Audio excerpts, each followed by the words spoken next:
ginustong pumasok din sa bar kasi fast food ngayon, first time? Well, yes, aside, maganda kasi yung proposal po sa akin with this bar. Parang talagang we invested heavily on sound system. The sound system, parang half of our investment, yung total capital ng investment namin, half nun, puro sound system sa. So pag nandito kayo on a regular night, kahit malakas yung music, we see to it na hindi kayo nagsisigawan when you talk. So ganun ang sound system namin. Hindi lang ganun kalakas right now kasi nga syempre private event siya. Pero on a regular nights, pag maraming tao, sa mga huling punta ko, totoo naman, malakas music pero hindi kayo nagsisigawan. So ibig sabihin ba yan, mahihilig ka na rin gumimik ngayon? Hindi po, hindi pa rin. Homebody ka pa rin? Homebody pa rin, parang I wanted just to venture into something new. Also, to experience a business na parang hindi ko siya league. Well, putulin ko lang po muna mga kaalda ba? Hanggang dito lang muna yung interview na yan. Meron yan kung gusto nyo, kung napanood nyo na po, ang pag-uusapan lang po natin itong interview. Marami po kasi nagulat na nagkaroon ng Stardust si Alden Richards sa Makati. Na normal lang naman po talaga yan, katulad nga po ng mga business. Kaya nga po sabi ko sa inyo, napakaraming blessing po ang kumbaga nakukuha ni Alden Richards. Tapos sasabihin nila nanggagamit daw si Alden Richards. Sa tingin nyo po ba, bibigyan ka nga po ba ng pagkakataon ng Panginoon na dumami yung mga ganito kung may nililin lang kang tao o kung may ginagamit kang tao? Di po ba hindi? Di po ba wala? Respeto na lang po sa mga ayaw maniwala. Respeto na lang po, lalo na po sa mga taong dumadaan at bumibisita sa channel natin. Siguro naman po napanood nyo yung buong video. Hindi man dito sa channel ko, at least alam po ninyo. Hindi po ba? Pero gaya sinabi ko, mahirap po talagang ipaliwanag. Mahirap po talagang mag-react hanggat wala po talagang ebidensya at resibo. Tama naman po yung sinasabi ng iba. Tama naman po yung pinapaliwanag nila. Ang sa akin lang naman po, kung ano lang yung latest, kung ano lang po yung trending, dun lang po ako. Di po ba? Sa mga nagsasabi ng ganito, ganyan, sa mga fake news, okay lang po yan. Di po ba? Importante lang naman po kung ano yung latest, kung ano yung trending. Di po ba? Tapos sasabihin nila, nako, ganito yan, Mr. Destiny. Kumbaga, bakit ganito, bakit ganon? Okay lang po yan. Sabi ko nga po sa inyo, marami talagang bitter naman. Marami talaga nagre-react, marami talaga nagko-komento. Pero okay lang yan. Darating naman po yung point, makaaldab tayo naman yung wagi. Tayo yung panalo. Pero sa interview po ni Alden, mapapaisip po kayo.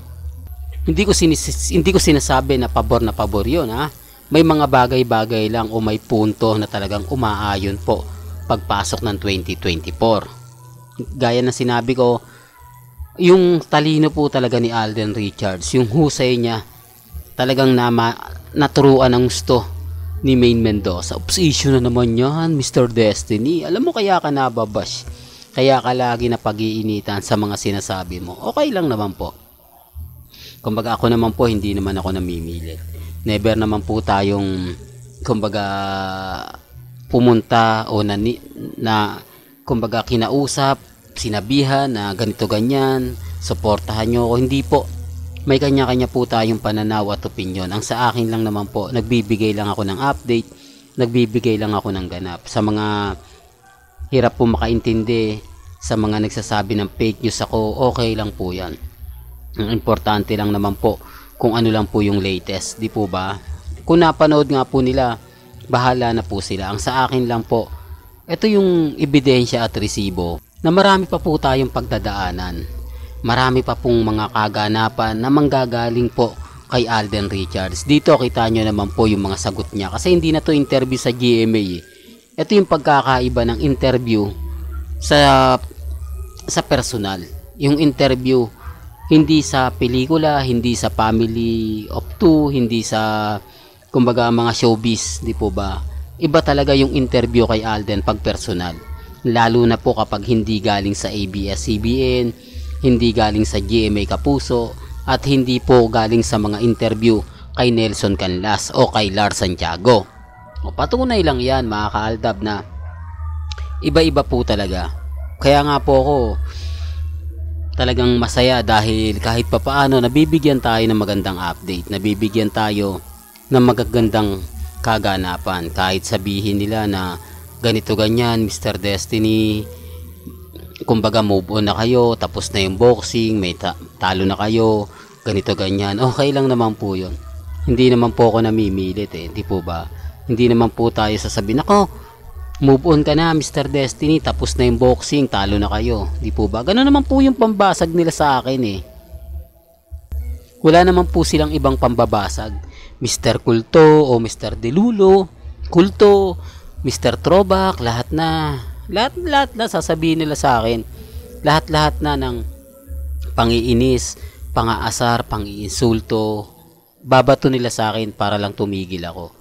Pero dahil din po sa mga post ni Alden, dahil din po sa mga ganap kay Mengay, nananatili tayong kampante.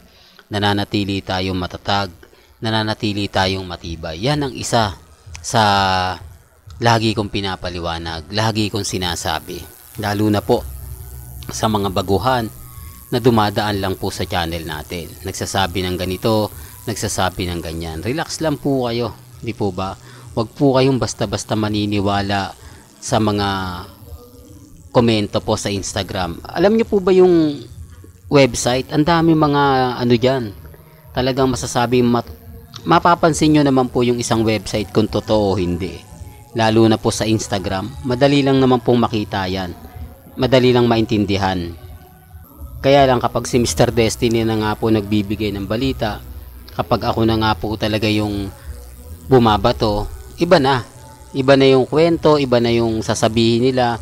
Pero siguro kapag yung dating kalakasan ng Aldab, lahat ng sabihin ko sang-ayon ng Alden Fanatics, sang-ayon ng mga main fanatics. Pero wala natapos na yung kumbaga yung masabi natin momentum. Bakit nga po ba natapos? Ginawa ng GMA, Itbulaga. Sino ngayon ang kumbaga kawawa? Hindi po ba? Siyempre ang TBJ. Kasi alam nyo kung bakit. Issue na naman yan Alam nyo kung bakit. Kasi nga po, hindi nila mapalitan o hindi nila magawang gumawa ng bagong records nang dahil sa Aldab, nang dahil kay Mengay. Di po ba? Sinasabi ko lang po ito para po sa katotohanan. Kasi kahit anong gawin mo kay Mengay, hindi po pwede mabago na nakaugalian ng Yayadab. Kasalanan naman po nila yan, di po ba? Hindi nila binigyan ng bagong update.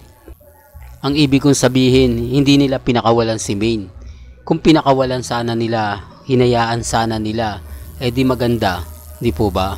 Pero hindi Kumbaga, talagang ginawa po talaga nila yan para pasakitin lang ang Aldab. Pero okay lang po yan. Maya-maya, kukuha naman po tayo ng update kay Main Polkerson. Di po ba? Sabi ko nga po sa inyo, relax lang po kayo. Diyan lang po kayo at ako dito lang.